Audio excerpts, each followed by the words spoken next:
Ok, salut l'élite, Lothar le Tug, dit 25, de sucre. Alors aujourd'hui, encore une réparation d'un ordinateur et donc du coup d'un reconditionnement. Donc là, comme on peut le voir sur cette tour ici. Alors, ici à l'avant, un lecteur, deux lecteurs. Alors bon, ce sont les mêmes, ils sont pas tout à fait de la même époque. Si on ouvre ici, alors il n'y avait pas de port USB à l'origine sur le côté, ni les prises jack et le truc FireWire n'étaient même pas découpés. Là on a un petit lecteur de cartes, tout ce qui se fait de plus classique. Voilà, donc par contre pour refermer ce bordel c'est extrêmement compliqué, il faut appuyer sur le petit truc ici. Voilà, voilà, il est ressorti. Et voilà. Voilà, en dessous ici on a un petit bouton power. Voilà. Donc, nous allons l'allumer et nous allons voir la petite surprise. Et le logo du 1825. Le logo du 1825. Et ouais. Alors, merde. Trop de saturation. Voilà. L'élite de la nation est dans la place. Donc du coup, bon, toujours notre fameux clavier, notre fameuse souris random. Alors ce PC, c'est un... Alors, je vais vous montrer. Sur le côté, nous ne voyons pas grand chose à part un petit radiateur Intel ici. Voilà.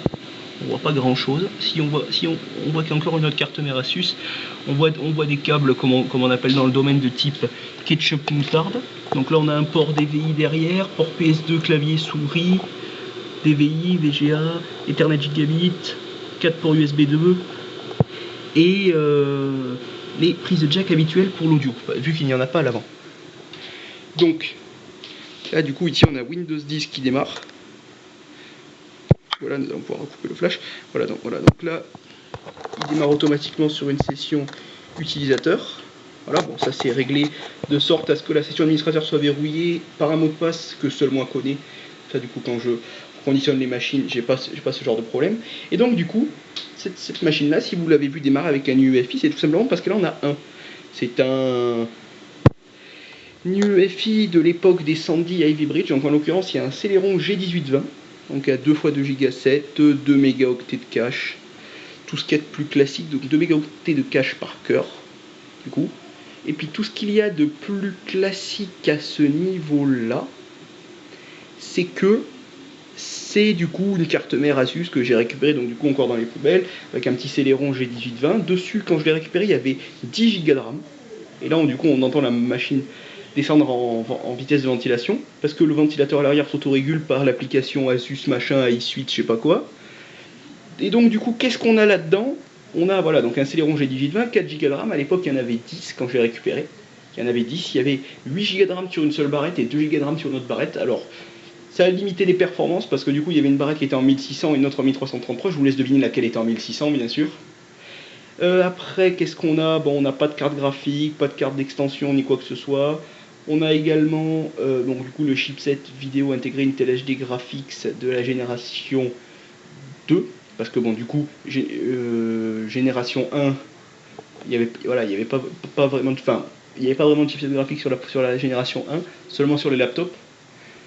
Et de mémoire c'est intégré au processeur, mais c'était extrêmement basique. Voilà, donc là c'est vraiment c'est contemporain ou Intel HD 4000, mais c'est une version vachement bridée, bien évidemment. Donc ça, voilà, donc 2 cœurs 4. Donc 2 cœurs, non, j'allais dire 2 cœurs 4, 2 cœurs de trade, on n'est pas sur un i3. Et d'ailleurs, les i3 ont toujours eu hyper trading, mais bon, c'est pas vraiment nécessaire. D'ailleurs, maintenant, les i3 n'ont plus l'hyper trading vu qu'ils ont 4 cœurs et 4 trades. Mais bon, ça c'est un autre débat. Qu'est-ce qu'on a également dans cette machine? Un petit disque dur classique, c'est un 1200 tours minute de 250 Go. À l'origine, il y avait un 160 quand je l'ai récupéré. Mais son état était assez limite.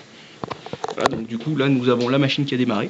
Et ici, on peut voir à l'avant, du coup, une petite bande bleue qui s'alimente avec l'alimentation en molec. Donc du coup, là, on a le bouton power qui est vachement gros et le bouton reset qui est tout petit.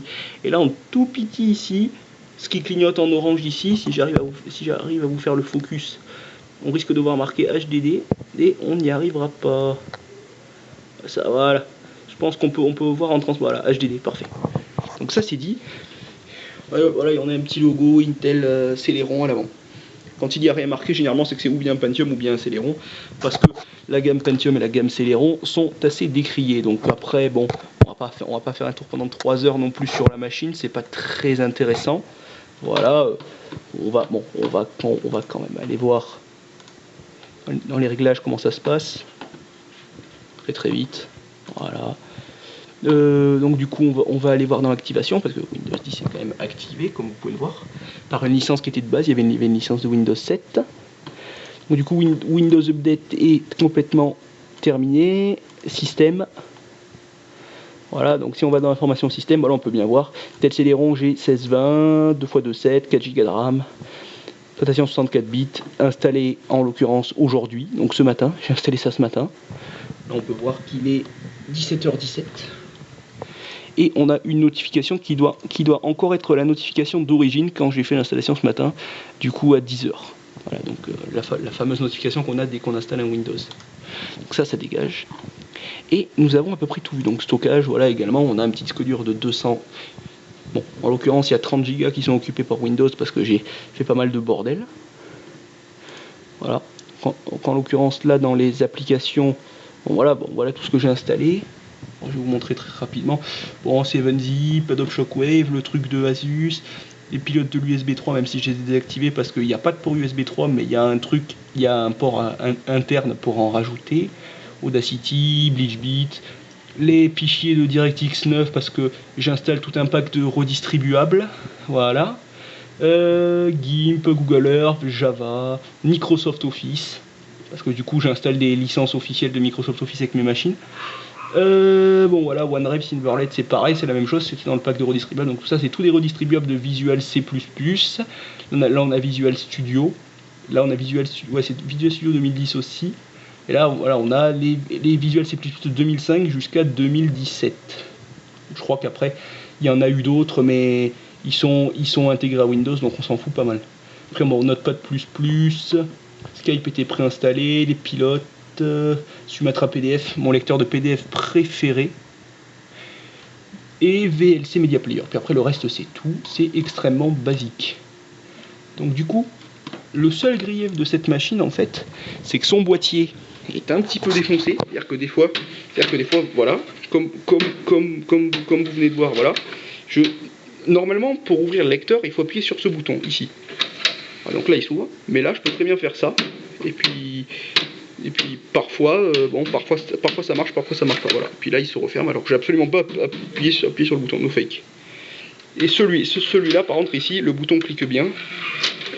Et en ce qui concerne ce truc-là, je vous ai déjà montré que c'était un peu pourri. Et je pense que là du coup, ça va encore nous faire une petite machine qui va se vendre à pas trop cher. Voilà. Donc voilà, donc pour vous montrer que le Office 2010 est bien activé, donc nous allons lancer Word, qui d'ailleurs démarre assez rapidement. On va aller dans Aide, et là on peut clairement voir produit activé. C'est pas du fake, c'est pas du bullshit. Je prends bien des trucs officiels. Bon, en l'occurrence c'est une version 32 bits parce que la version 64 bits coûtait plus cher. Mais bon, voilà, ça c'est dit. Voilà, donc du coup, vous avez vu également ce que j'installe du coup sur des machines quand je fais des reconditionnements de machines sur Windows aussi. Et voilà, donc je laisse quand même la plupart des trucs UWP installés par défaut malgré tout. Sur ce, salut à tous.